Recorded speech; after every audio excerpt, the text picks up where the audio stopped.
ലോകത്തെ മാറ്റത്തിന്റെ പടപ്പാട്ട് പാടിയ വിശുദ്ധ ഖുർആനെ കുറിച്ച് ഇത്തരത്തിൽ അതിക്രൂരമായ ഒരു വലിയ ആരാധനാ സ്വാതന്ത്ര്യം ഇല്ലാതാക്കിയ ഈ മുസ്ലിയാർക്കന്മാരല്ലാത്ത വർഗം വേറെ ആരവിടുള്ളത്? ഖുർആൻ പഠിക്കണ്ടെന്ന് പറയാൻ അയാൾക്കെന്ത് അധികാരം? കാരണം ഇത് സമസ്തക്കാരുടെ ഗ്രന്ഥമല്ല, മുജാഹിദുകളുടെ ഗ്രന്ഥമല്ല, അറബികളുടെ ഗ്രന്ഥമല്ല, മുസ്ലിങ്ങളുടെ ഗ്രന്ഥമല്ല. നേരെ മറിച്ചുകൊണ്ട് ഈ ലോകത്തുള്ള 800 കോടി മനുഷ്യരുടെയും സ്വത്താണ് ഈ വിശുദ്ധ ഖുർആൻ.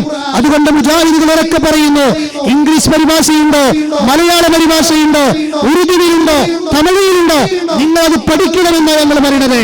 അത് പഠിച്ചു കഴിഞ്ഞാൽ ഈ ഇരുട്ടുകളൊക്കെ നാടുകിടക്കും എന്നുള്ളതിൽ അതിൽ സംശയമല്ല. പോയി എവിടെ എത്തി കണ്ടോ? ജീലാൻ എന്ന് പറയുന്ന ഒരു സപ്ലിമെന്റ് സ്ക്രീനിൽ നിങ്ങൾ കാണുന്നുണ്ടാവും. അത് ചാലിയം ജുമാ മസ്ജിദ് പുറത്തിറക്കിയ ഒരു മുസ്ലിയാക്കന്മാർക്കും തള്ളാൻ കഴിയാത്ത രൂപത്തിൽ അതിന്റെ ചെയർമാനൊക്കെ മുഹിയുദ്ദീൻ കുഴിപ്പുറം അറിയപ്പെട്ട വഹാബികളുടെ പേടി സ്വപ്നം പറയപ്പെടുന്ന ഒരു മുസ്ലിയാരാണ് അയാൾ എഴുതിയ ലേഖനത്തിൽ എഴുതി വെച്ചത് എന്താണ്?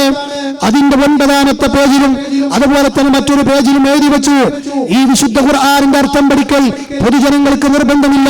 പഠിക്കൽ നിർബന്ധമായി നേരത്തെ പറഞ്ഞില്ലേ, സമയം കളയുന്നില്ല. അതൊക്കെ പറഞ്ഞത് കൊണ്ട് തന്നെ എന്ത് സംഭവിച്ചു?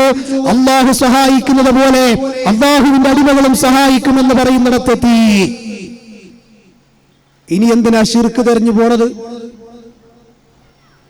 അതുകൊണ്ട് ഈ കാഞ്ഞങ്ങാടിന്റെ മണ്ണിൽ എന്റെ ശബ്ദം ശ്രമിക്കുന്ന സമസ്തക്കാരെ, ആ മുങ്ങിക്കൊണ്ടിരിക്കുന്ന കപ്പലിൽ നിന്ന് എടുത്തു ചാടുക. പരലോകം നിങ്ങൾക്ക് ശാശ്വതമായി നഷ്ടപ്പെടും. എന്താ സംശയം? പരലോകം എന്ന് പറയുന്ന ലോകത്ത് അല്ലാഹു ഒരുക്കി വെച്ചിട്ടുള്ള സുഖാനുഗ്രഹങ്ങളുടെ നഈമിന്റെ ലോകമായ ആ സ്വർഗം നിങ്ങൾക്ക് നഷ്ടപ്പെടും. കാരണം എഴുതി വെച്ചത് എന്താ?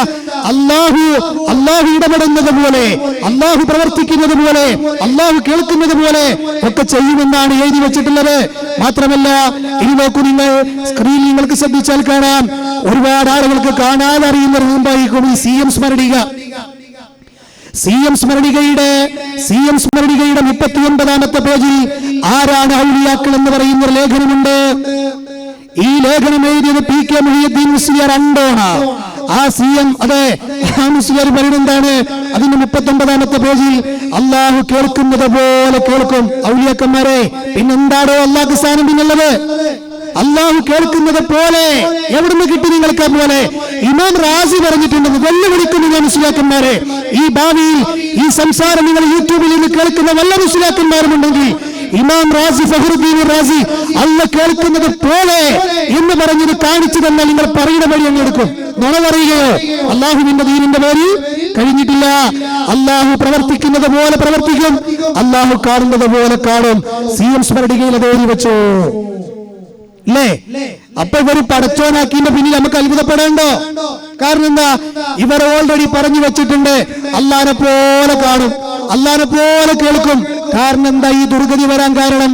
ഇവരുടെ ഉസ്താദ് ഇ.കെ. മുസ്ലിയാർ എഴുതി വെച്ചു, എന്ത്? ഖുർആനിന്റെ അർത്ഥം പഠിക്കൽ പൊതുജനങ്ങൾക്ക് നിർബന്ധമല്ല. പിന്നെ ജനങ്ങൾ മാലിക്ക് പോവില്ലേ? പിന്നെ ജനങ്ങൾ കീറ കിതാബുകളിലേക്ക് പോകില്ലേ? പിന്നെ ജനങ്ങൾ കുത്തുബിയത്തിലേക്ക് പോകില്ലേ? കുപ്പിപ്പാട്ടിലേക്കും മാലപ്പാട്ടിലേക്കും പോകില്ലേ? അത് പഠിക്കാനാ പറഞ്ഞത് മുസ്ലിയാക്കന്മാര്. ഖുർആൻ പഠിക്കുന്നതിന് പകരം അത് എഴുതി വെച്ചിട്ടില്ലേ? പിന്നെ എങ്ങനെയാ ഈ സമൂഹം ഇങ്ങനെ പിഴച്ചു പോകാതിരിക്കുക? അതുകൊണ്ട് അത്തരം വേറിയ സകല ചിന്തകളെയും ശിർക്കിന്റെ അന്ധകാരങ്ങളുടെയും കടക്കൽ കത്തിവെക്കാനാണ് മുജാഹിദ് പ്രസ്ഥാനത്തിന്റെ ചുണക്കുട്ടികളായ പ്രബോധകന്മാർ രംഗത്തിറങ്ങിയിട്ടുള്ളത് എന്ന് സകല മുസ്ലിയാക്കന്മാരോട് ഞങ്ങളെ സ്നേഹത്തോടു കൂടി പറയാൻ